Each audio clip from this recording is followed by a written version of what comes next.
Hey, what's up, everyone? It's Enrique. A happy Saturday, everyone. I just realized my mic was not entirely plugged in, and I was talking, and so you may have not heard that introduction that I did, but I'm good to go. I'm all plugged in, and we are ready to rock and roll, as they say. So I want to do a quick BRAP rant. Haven't done one in about a week or so. Felt like it was a good time to do so, and wanted to do something regarding an article that came up today, believe it or not, um, regarding Microsoft and the Xbox brand, according to Michael Pachter. Now, Michael Pachter is a analyst over at, excuse me, he's over at, I'm drawing a blank. Wedbush Securities. I'm sorry about that. Wedbush Securities. He's there. He is an analyst there, people. Yes, he is. And I totally just drew a blank there. Anyhow, it's been a long day. So Michael Pachter is an analyst, and he gives his take on things video game related. Enjoys his scotch and cigars. Good man. Hopefully, he's smoking Rocky Patel's because, in my opinion, those are the best cigars. But anyhow, and he was quoted in an article that was featured on Gaming Bolt, and that's what we're looking at right now here. And basically, the article relates to Microsoft and the Xbox One and whether or not Microsoft would potentially abandon ship with regards to its Xbox brand or Xbox console. There was an article last year, DFC Intelligence, which is another company analyst, or they're another company that puts out reports for the gaming industry. They said that Microsoft was all set to leave the hardware market, and that an underperforming X1X would be the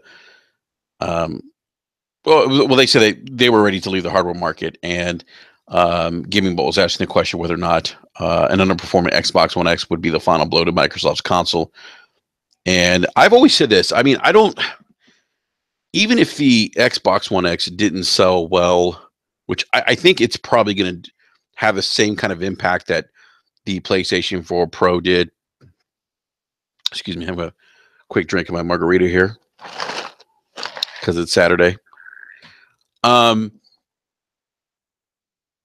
I've always thought that the Xbox One X is going to have kind of a similar impact to what the PlayStation 4 Pro has had in terms of sales. I mean, I think right now Sony's PlayStation 4 Pro accounts for about 20% of PlayStation 4 sales. So, yeah, I've heard some people say that maybe it's going to be a little bit higher for the Xbox One X because Xbox One owners might be more inclined to upgrade.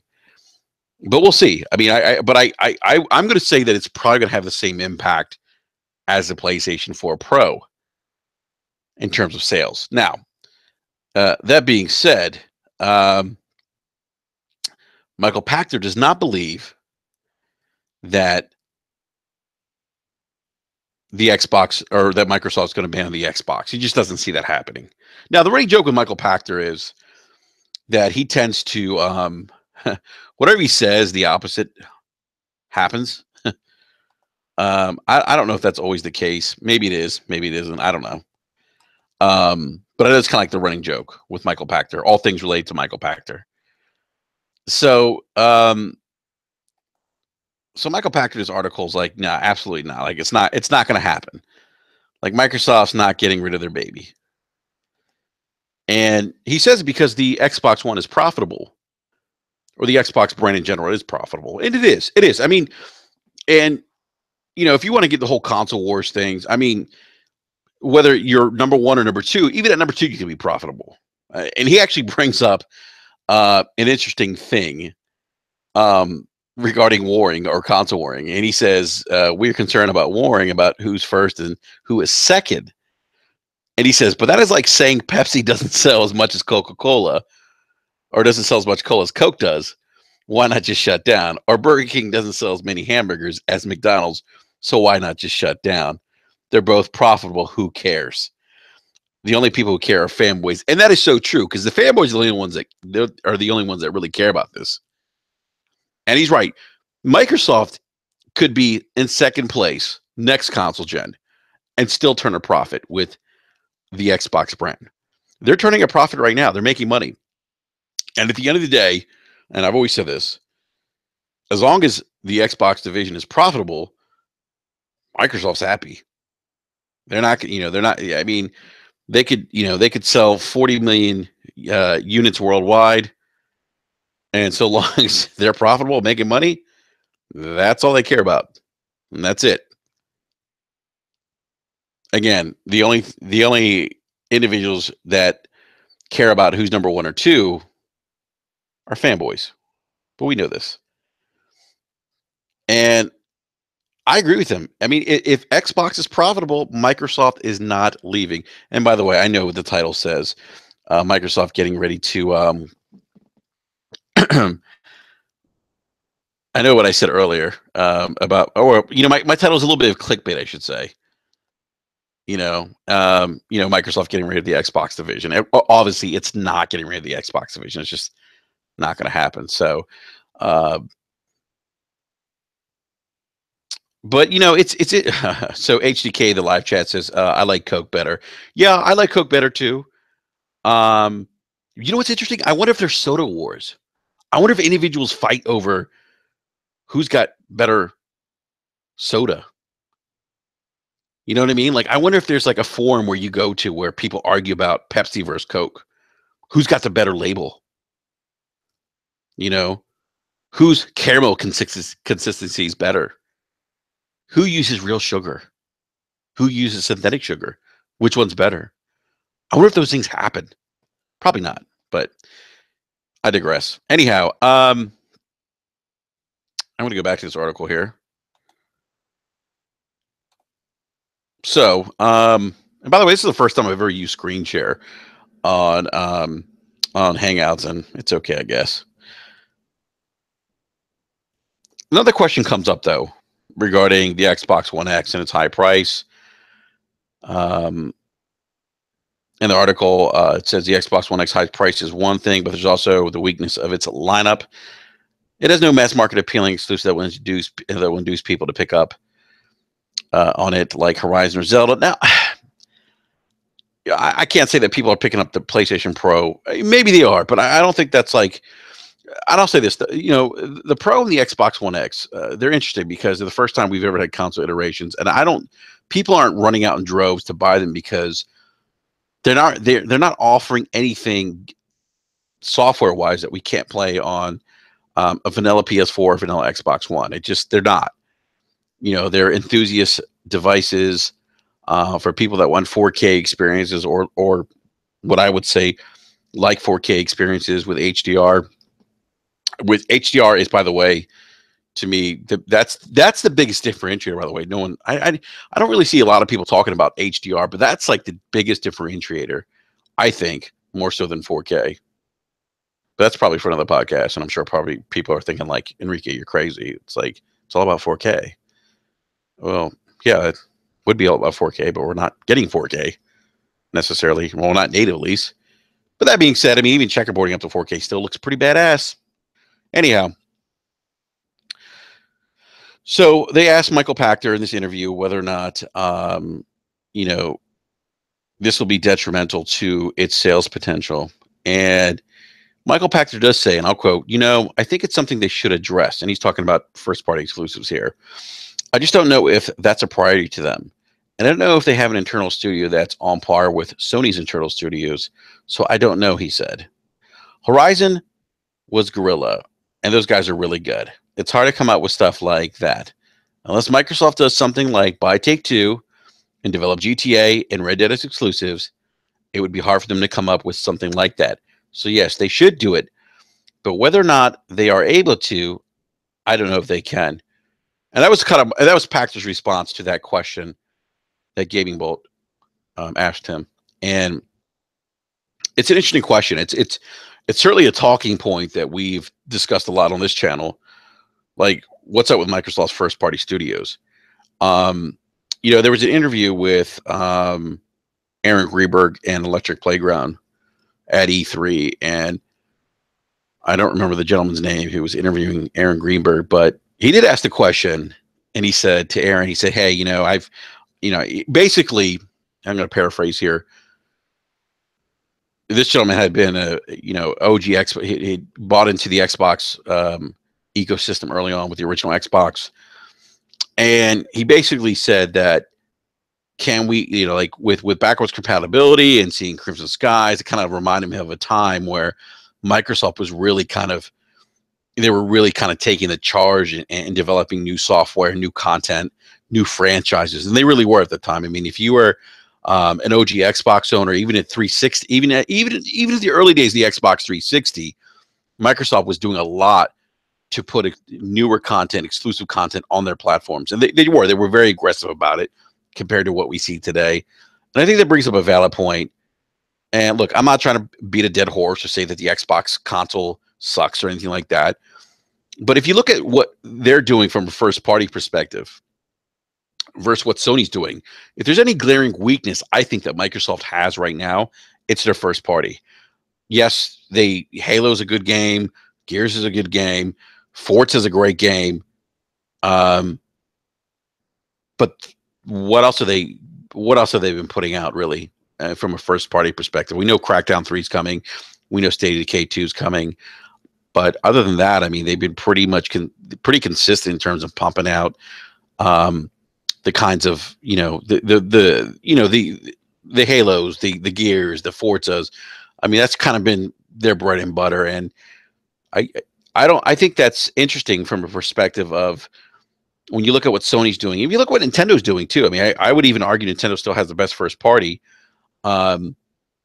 Microsoft that's the one glaring weakness I think they have. But again, when you look at profitability, they're still profitable. The Xbox is making the money. From what I understand, the Xbox One X, they're not making any money. They're just pretty much breaking even. But I think that if I think about this long term, and I think about the Xbox One X, and I remember the OG Xbox. I go back to the OG Xbox 15 years ago because I was on the PlayStation 2 platform at the time, and I remember when Microsoft announced the first Xbox, and I was like, oh my God, they're putting an internal hard drive. They have an Ethernet port. They're talking about online play, voice chat. They're talking about burning music and ripping music onto my hard drive and allowing me the ability to play music customize music while I play games, so long as the developer supported that. But Microsoft was definitely going to support those because from a first party perspective, they would. But I feel like I would love to see them. I would love to see them invest in more first party, kind of the way Sony has. And guys, real quick, I'm going to go ahead and stop sharing this real quick.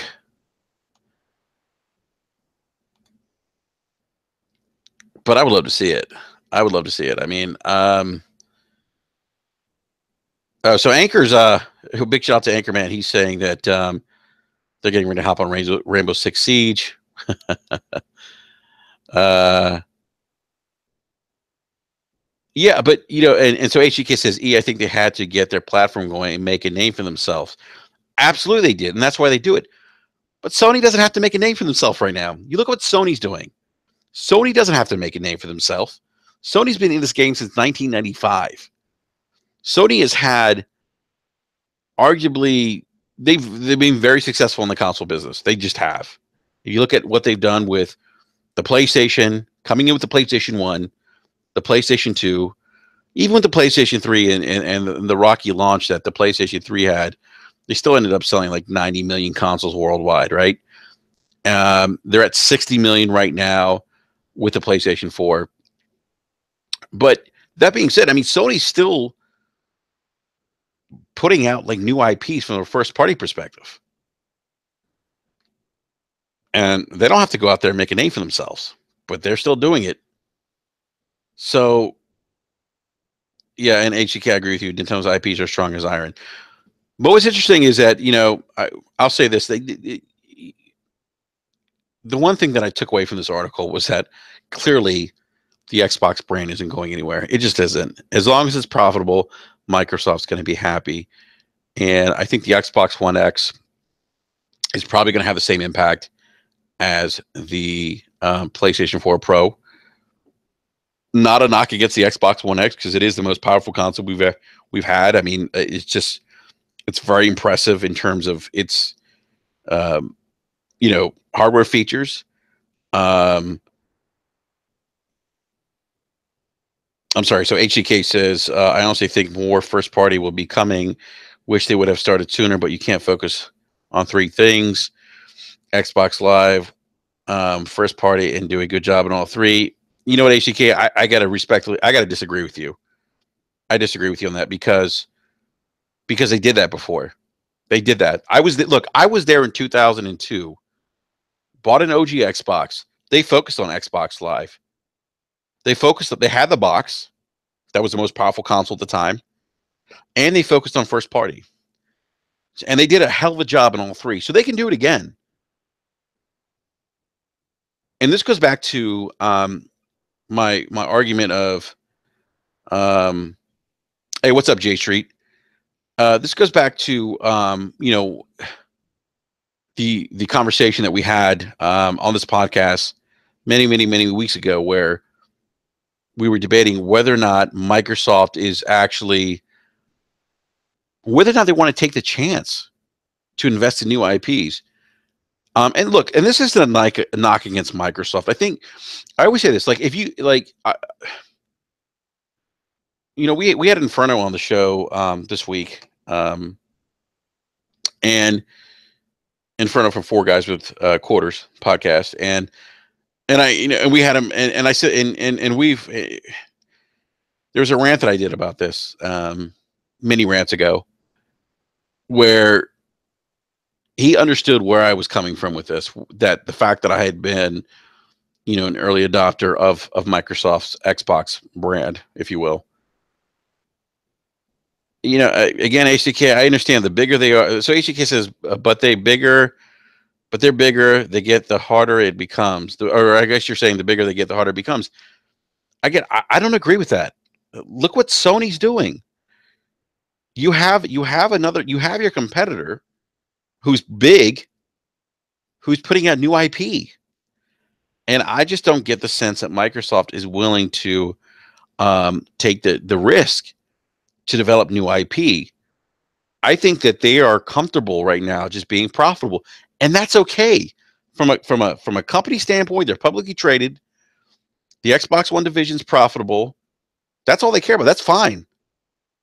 They're made, and I've made this argument many times. Microsoft is not dependent on the Xbox brand the way Sony is. PlayStation is Sony's bread and butter right now. Microsoft's bread and butter, Windows. Microsoft is a services-based company now. And I just don't think that. I think so long as they're profitable, and this is just my opinion. And again, guys, this isn't. And it sucks that I have to preface this. I'm not bashing the Xbox. I have an Xbox One. I am now getting an Xbox One X.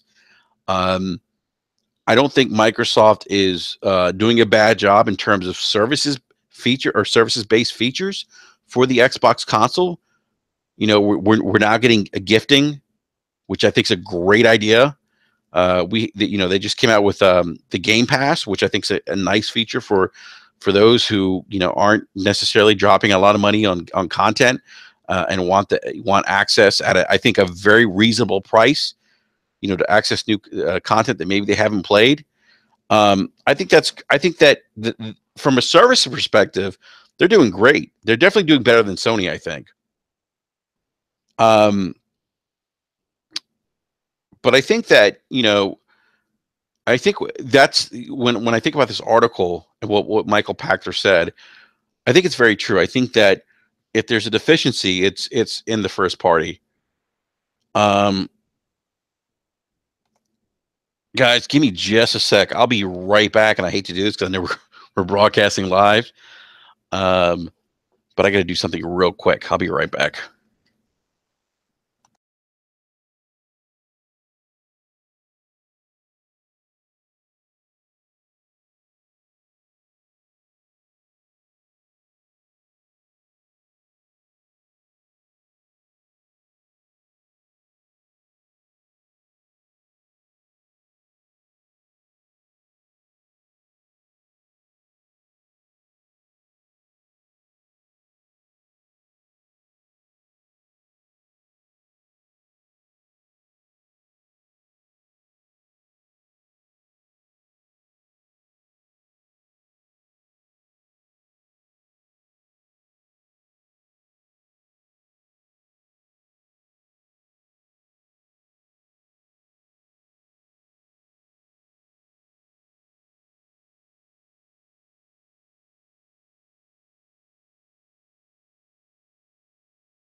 All right, sorry about that, everyone. This is what happens when you try to do a live podcast and you have kids. So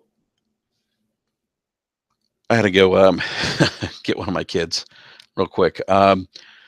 Anyhow, yeah. So I will say this. I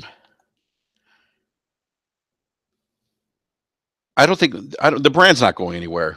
And this article does bring up some really good talking points in terms of the brand.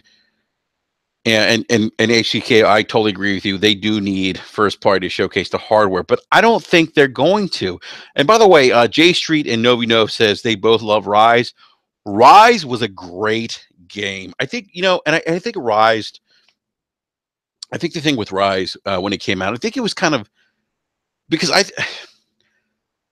my opinion on this is I think Rise was judged harshly because it was a launch game. It was an exclusive launch title. All eyes were on it. It was Cryotech. It was a new IP for Microsoft, and well, not a first party IP, but a second party IP. And I feel like it was judged a little harshly because of that. And Rise is a great game. Look, I'm playing Rise right now. I love Rise. Rise is a great game. Um, is it the best game I've played this console gen? No, but I think it's definitely better than what the review scores would indicate. I came off of playing Persona 5 and hopped into Rise, and Rise was just so satisfying for me. Just those QTE combos and countering attacks from from the barbarians.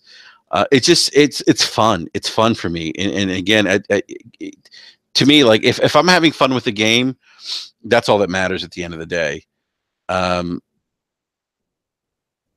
and so Novi Nova, the live chat says exactly, Peter. MS doesn't have a first party studio to show the power of the hardware anymore.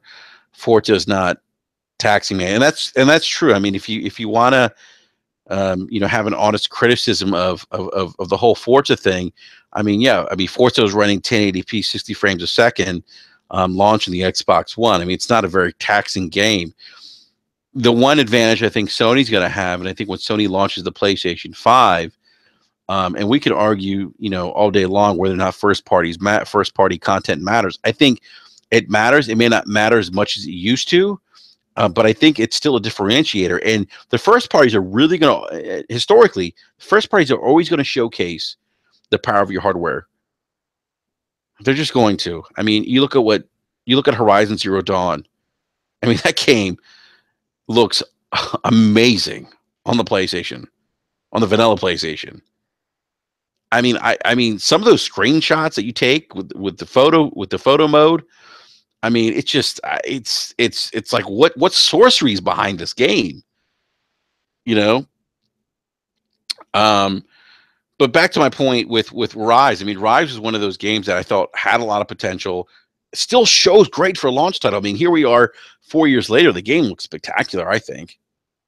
So, and that's J Street in the live chat says Sony always supports their games, even if they suck or not. That is a really good point. J Street. That's the one thing Sony does that Microsoft does not. And again, this, you know, it's crazy. I have to preface it like this. This isn't a bash against Microsoft. Look, in life, in the core, in the business world, in consumer products, there's certain companies that do things better than other companies. And I'm going to go back to Michael Pachter and his comment about Coca-Cola and Pepsi, Burger King, McDonald's. Look, I don't know about you guys. McDonald's definitely has better French fries than Burger King. I just think, I mean, and some people may say otherwise, but in the French fries department, McDonald's does a better job, in my opinion. But look, for a long time, look at the smartphone industry. For a long time, Apple was the standard. Apple made better smartphones than BlackBerry, made better smartphones than Android, and we can argue now.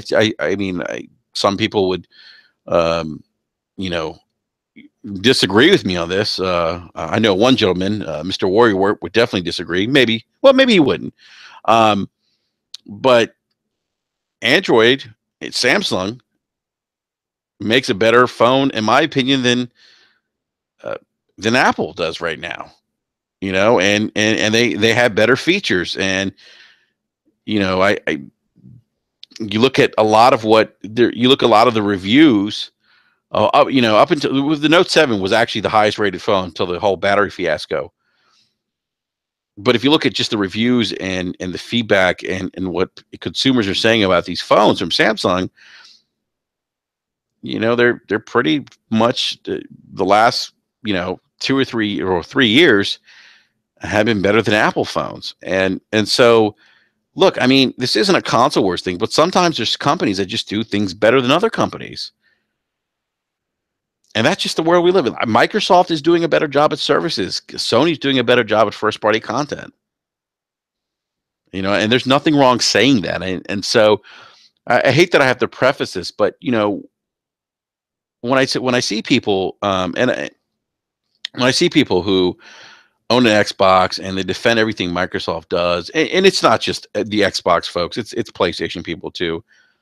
You know, when I see console warriors defend these companies, these consoles, regardless of what they do, I'm like, how can you do that? Like, it's detrimental to even do that, to just support everything they do and not be critical. Because if you love something, if you have a true passion for something, you have to be critical of it too. So I didn't mean to deviate there and kind of go off on a rant, but this is the BRAP rant, so you know that happens sometimes. I want to go back to the live chat here because there's some great conversation going on right now. Let's see here. So Novino believes that he believes that Microsoft's going to abandon the console business. I don't think so. I disagree with that. I think I think the console is another way to get Windows in the living room still. Xbox Live is profitable for them. I don't see them doing that. I just don't see them. As so long as it's profitable, I don't see them leaving the console business. I just don't see that happening. You know, I think the Play Anywhere is now. I think the Play Anywhere fault ties into what Microsoft is trying to do as a services-based company. For a long time, Microsoft Office, Windows products weren't on any other platforms outside of PC.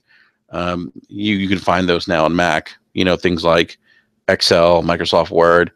Microsoft is what Satya Nadella is doing with Microsoft is Microsoft knows they can't survive just on one platform. They have to be everywhere, and that's where they're heading. And I'm surprised that the Xbox One or the Xbox division is heading that way too. I mean, it just makes sense. You know, I don't think it's going anywhere. I think maybe in the future, in the distant future, that we'll see both Sony and Microsoft become apps, if you will. You know, where we're streaming content and stuff like that. But I think that's a long time away. It's a long time away. that we see that. But I think that's kind of where this thing's heading, and that's probably a conversation for um, another podcast. HDK says Xbox consoles is closed hardware, Windows is PC. Yes, I think you're right, HDK. But still, I mean, Xbox One is running Windows operating system variant of it, but it ties into that services model that Microsoft's pushing right now. Novino says, bottom line, if Microsoft will like more if you own their software and a PC, they're 100% going to leave the console hardware business. Just makes sense. I don't know if I agree with that again. I mean, I think that they can, because look, you have people that aren't going to game on PC. It's just you have people that kind of like that closed garden of what a gaming console offers, and I don't see Microsoft um, leaving that space. If anything, I think maybe the Xbox One or the Xbox brand becomes more like a Steam box. I could see that, but I don't see them I don't see them not having a box in the living room. I just don't see Microsoft doing that. Ed says console provide a static that works 95%. Yeah, it does. I mean, look, there's pros and cons to both PC and console. They both have their pros and cons. Um, you know, I I was actually considering building a PC rig when I was looking at the cost of buying a 4K TV and the Xbox One X. I was really considering buying a PC rig because I was figuring I was probably going to spend about $1,800 on a 4K TV. And with the spending $1,800 with buying both an Xbox One X and a 4K TV, and that can give you you spend $1,800 on a PC, you're getting a pretty badass PC. So I'm not doing it because of the GameStop flip, which GameStop essentially paid for my Xbox One X. I'm not going to get I'm now going to get an Xbox One X. So, yeah, Stickfigure's right. I mean, they make a lot of money on Xbox Live. That's why I don't see them going anywhere. And Xbox Live fits that services model that Microsoft's after. I mean, and look, I've always said this: the strength of Microsoft has been their services. I mean, Xbox Live, the Game Pass. Now that you're going to be able to gift digital content to friends. I'm telling you, if Microsoft figures out a way to,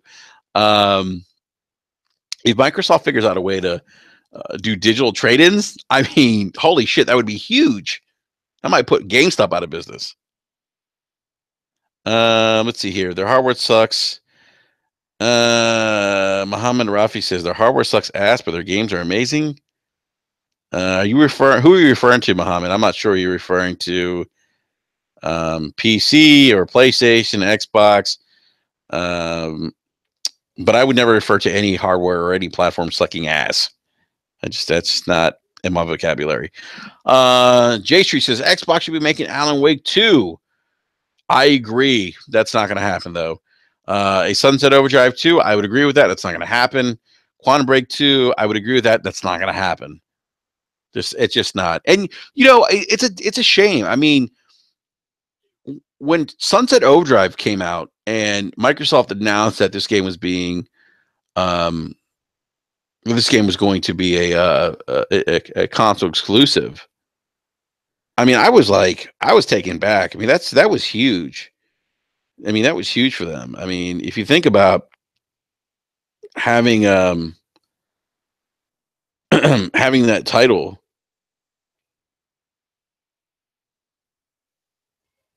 I said Quantum. Did I say Quantum Break?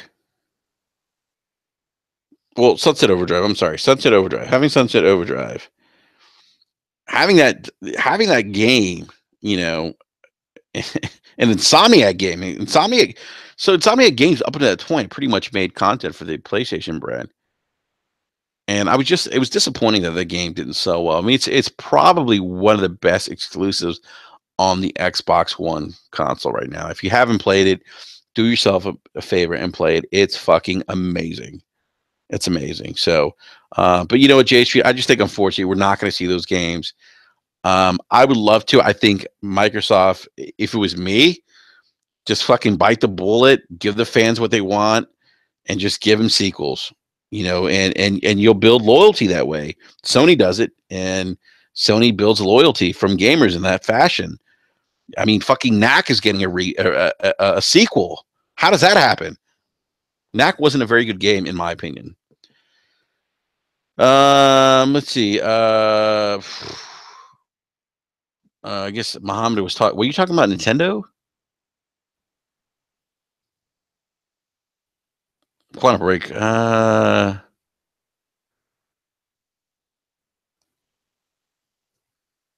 By the way, there's some great conversation going on in the live chat right now about streaming. I guess someone's mentioned the streaming will be primary the way people experience games. You know, I have my issues with streaming content. I think Microsoft is, at least for the way the internet is right now, I think Microsoft's kind of spot on with Game Pass. I just I think maybe one day when we have Google Fiber everywhere, people will be able to fucking stream games uh, properly, at a gig. So, um,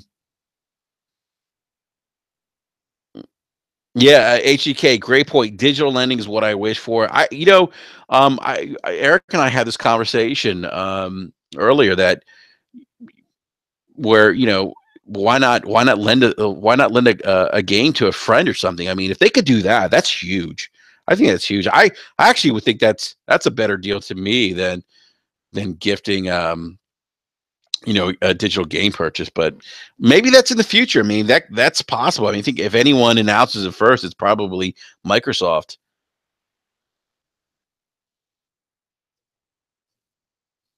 Let's see. Xbox Live is on PC, bro. This is Novi Nov. This is my point. Microsoft has completely laid the groundwork to never have to develop a set box again. Um, I think that both Sony and Microsoft are heading that direction. It's too far away though. I think it's years away, and that's because of internet speeds and stick figures, right? Stick figures actually. So so Microsoft, I mean, Xbox Live is generating revenue on the console. I mean, that's where they're getting most of the revenue.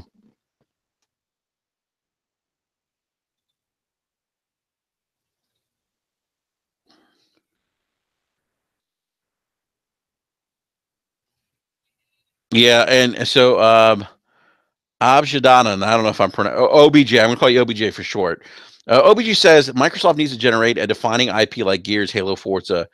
What Sony had with Horizon, Nintendo with Zelda. I agree with you 110%. I mean, I think that what Sony has done with Horizon, they basically have locked in people to buy a PlayStation 5 just to play the sequel to Horizon 2.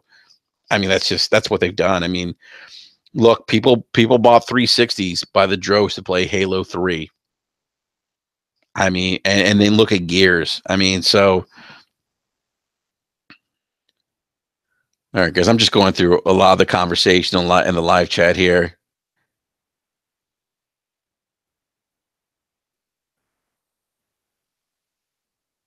Great conversation, by the way, in the live chat. Yeah, so I just wanted to HEK says HED Horizon Zero Dawn has broad appeal. I mean, it does. But again, I mean, you look at a game like Gravity Rush, which doesn't have mass appeal. It got a sequel. It got a sequel on the PlayStation 4. It didn't sell well. That might be the last time we see Gravity Rush, but Sony okayed it. Sony okayed it. So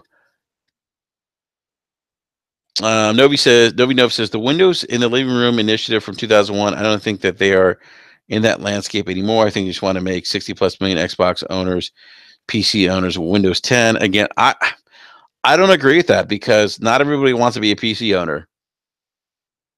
And Xbox Live is a service, and services fits the model, the structure, what Microsoft is now. They're a services based company.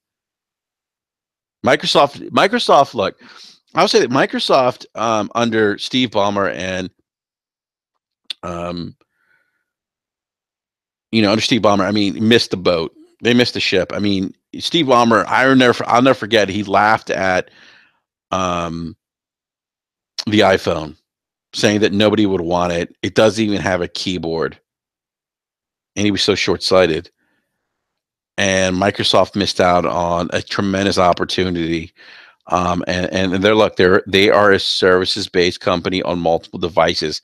That is the vision of Satya Nadella, and I can't argue. You can't argue that based on where technology is going. Um, yeah, Jesus is not a PC owner, but if I was a kid, if I was, I kid you not, I wouldn't own an Xbox One. Yeah, I mean, you can make an argument for that. I know PC owners or PC gamers who don't own an Xbox because they don't feel like they need to now, because you can get a lot of their exclusive content now on PC through crossplay, or not crossplay, but I'm sorry, they can get a lot of their stuff now on PC. So, um, anyhow, back to the article. I thought it was a very interesting article. Again, if you go to Gaming Bolt, I didn't put a link in. I'll put the link in later on. But if you go to gamingbolt.com, you'll see this article just came out today.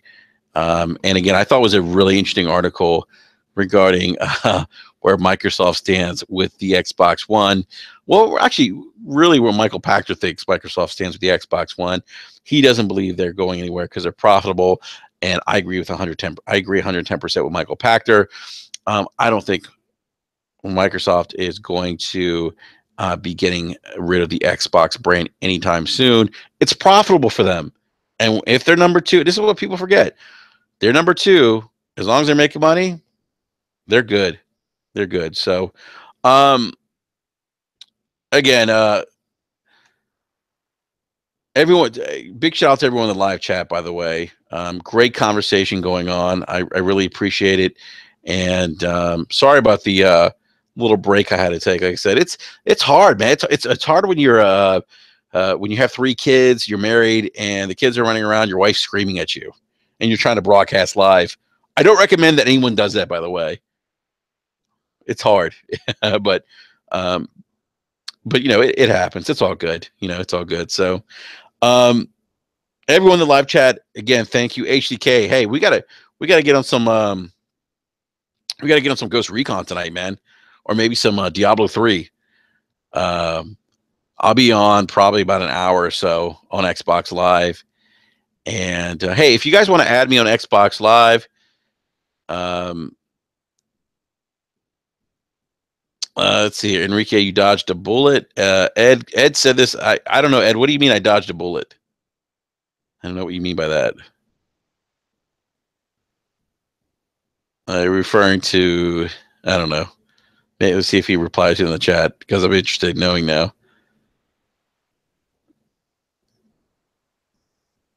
Sherzad, what's going on, man? All right, Ed has not commented. Come on, Ed, comment. By the way, if you guys want to follow me, if you guys want to send me a friend's invite on Xbox Live, my Xbox gamer tag is Aries, Areez. And if you want to friend me on PlayStation Network, my PlayStation Network ID is Aries, Areez 137. Let's see. Ed says PC GPU cards have exploded in price due to a new Bitcoin cryptocurrency rush. Interesting. I don't know anything about that. I'll have to look into that, Ed. That's interesting. Interesting. All right. Well, on that note, we're going to go ahead and wrap up this rant. Yes, Shirzad, you missed the conversation about Microsoft. And again, I just want to say something. We're not bashing Microsoft. It's okay to be critical of consumer products, people. I'm really trying to. Yes, I am old, Pete. I am old HDK. I'm 137. I really want to make that a point that no one. It's okay to be critical of consumer products. As gamers, we have to remember we are consumers first and foremost. We just can't take everything that these console manufacturers give us as gospel. It just doesn't work that way. So, anyhow, I gotta get running, And I will catch you guys. I might, depending on what news drops the next couple of days, I may do another rant. But if I don't, we'll be back on Wednesday night at 9 p.m. Eastern Standard Time. We may have a very, very special guest coming on, so keep an eye out for that. And hey, remember everyone, hit the like button, subscribe, tell your friends about us, get the word out about BRAP. Seriously, we're about 506 subs right now. We have a great group of guys that are co-hosts here. Big shout out to Eric Jackson, Sam, B Money, John. We're all passionate gamers. We all have a genuine love and appreciation for gaming. We really do. We don't do that fanboy bullshit. We're not here to bash consoles or put out misinformation or mislead people. We don't do that. So spread the word. Spread the word about us. Tell your friends. Tell your mama. Tell your papa. Tell them to check out BRAP. So on that note, Stick Figure says, "Fucking John." Hey, let me tell you something, Stick Figure. John is a good dude. Great, passionate gamer. Loves gaming, and he's not a fanboy. It's funny. I see people post stuff about him that he's a fanboy. He's not. No, he's Stick Figure. He's not a closet fanboy at all. I've had a lot of conversations with him about gaming. The guy's a passionate gamer. Does he? And let me tell you something. If it's funny with John, people are always quick, and I see this more on the Xbox side. People are quick to point out when he's critical of Xbox, but he's just as critical of Sony. If you would have seen his comments about Jim Ryan, you know what I'm talking about. But on that note, we're gonna go ahead and wrap up the podcast. Big shout out to everyone in the live chat. Thank you all for stopping by and checking out my rant. Again, sorry I had to take a break to deal with family related stuff, but it happens. And we'll be back on Wednesday night at 9 p.m. Eastern Standard Time. Remember, everyone, to give us a like, sub. Again, spread the word, people. Spread the word. Spread the word. Tell your friends about us if you haven't done so already. And we will be back. Everyone, enjoy the rest of the weekend. Peace.